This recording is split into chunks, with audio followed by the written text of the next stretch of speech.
You are now watching KG Channel. Hello and welcome back. Ito na po ang mga maiinit na balita. Nagtrending ang ibinalita ng veteran columnist na si Christy Fermin patungkol sa Part 2 ng Hello Love Goodbye. Ayon sa veteranang kolumnista, tuloy na ang Part 2 ng naging top-grossing Filipino film mula 2019 hanggang 2023 ang Hello Love Goodbye.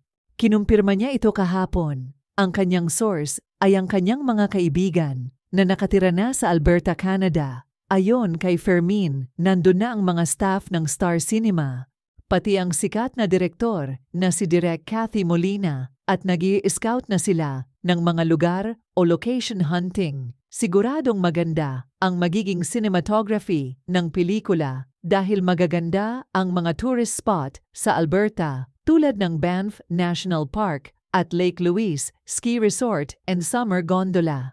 Kung maalala ang naging last frame ng pelikulang Hello Love Goodbye, si Catherine o si Joy sa pelikula ay nasa airport noon papuntang Canada para tuparin ang kanyang pangarap at para makatulong sa kanyang pamilya at madala niya din sila sa Canada.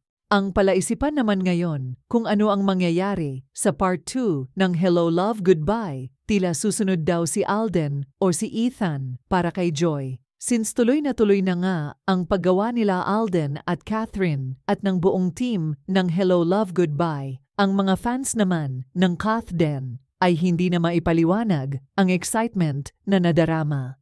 Sa wakas ay nagbunga na daw ang kanilang paghihintay ng 5 taon para sa comeback movie ng Kathden. Hirit pa ng mga netizens na pagkatapos ng Part 2 ay sana magkaroon sila ng teleserye o ibang proyekto ang Kathden para patuloy nilang mapanood ang dalawa. Samantala, napabalita din na nagbigay na daw ng statement si Catherine Bernardo tungkol sa real score nila ni Alden. Ayon sa isang kilalang YouTube channel na nagsalita na si Catherine patungkol sa relasyon nila ni Alden ay pawang pang-professional lamang.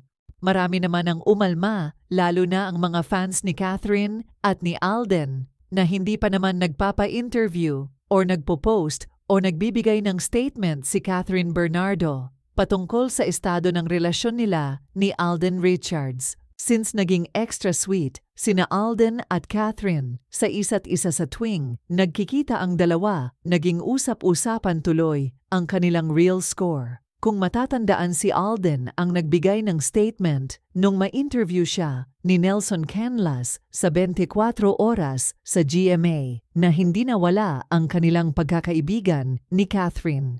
At lalo pang lumalim ang kanilang friendship. Masaya naman si Alden na nakikita na niya ngayon si Catherine na masaya at maganda ang takbo ng kanyang career. Ayon pa kay Alden na may mga bagay din na mas maganda na gawing private na lang para sa kanilang dalawa na lang at hindi na kailangan sabihin o ibalita pa sa social media.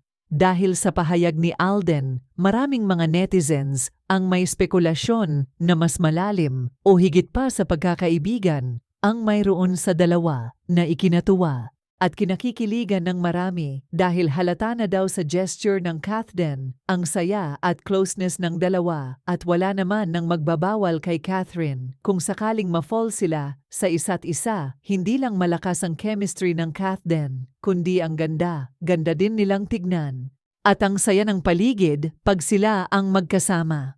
Close na rin si Alden sa mga kaibigan ni Catherine at sa glam team niya, kaya makikitang magaling talaga makisama ang Asia's multimedia star kahit saang lugar.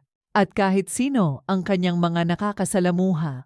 Walang kayabang-yabang sa katawan, napaka-selfless na tao si Alden.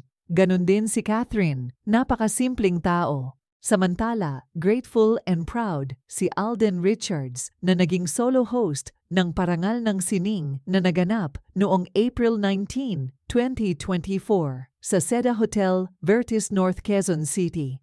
Nagpasalamat si Film Development Council of the Philippines Chair, si Jose Javier Reyes, kay Alden dahil tinanggap agad ang imbitasyon para maging host ng Parangal ng Sining. Hindi nag-alinlangan ang Asia's multimedia star na mag-host sa nasabing event Nang inalok ito sa kanya, umoo, at no problem, ang agad na sagot ni Alden. Hindi nagkamali ang FDCP sa pagpili kay Alden bilang Master of Ceremonies. Sabi ni Jose Javier Reyes, nabaw sila kay Alden, humanga, at pinuri din ang aktor. I mean, that's why I guess luck is on his side all the time, because that takes care of him, because he is one of the most selfless people we have in the industry. Ito ay isang tao na wala ni isang butil na kayabangan sa pagkatao, and he will do everything to help people. Napaka-elegant and handsome naman ni Alden sa suot niyang off-white tuxedo.